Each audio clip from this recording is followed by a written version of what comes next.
Živijo nočne ptice in vsi ljubitelji spanja. Dobro vemo, kako težko je vstati po konci, kadar se moramo učiti celo noč ali pa igrati igrice, gledati serije ali pa samo zelo zgodaj vstajati, ker se daleč peljemo v šolo. In kaj se zdi idealna rešitev v takem primeru? Energijske pijače. Ene vam obljubljajo letenje, druge vam dajo pošastno energijo. Zveni super, a ne?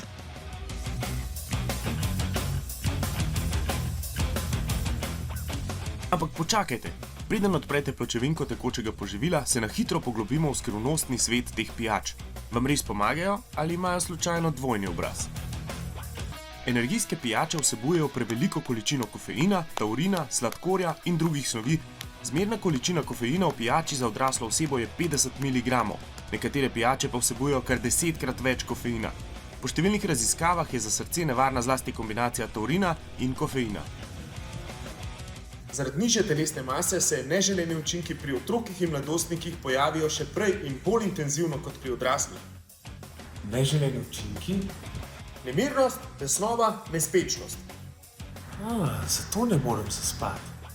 Ja, zaradi velike količine sladkorja se prej zrediš in lahko ti zgnijo zobje. Sem se piše na piksnik. Če spijem eno, že ne more biti tak problem. Prvič, energijske pijače so uradno prehranski dodatek in zato regulacija in testiranje nista tako stroga kot recimo pri kakšnih zdravilih. Drugič, nikjer ni bilo dokazano, da dejansko povečuje koncentracijo. Ameriška vojska recimo je prepovedala svojim pilotom, da pije energijske pijače pred letenjem, zato ker so ugotovili, da delajo več napak, če prej spijo energijsko pijačo. Čakaj. A pa praviš, da so vsi športni napitki slabi?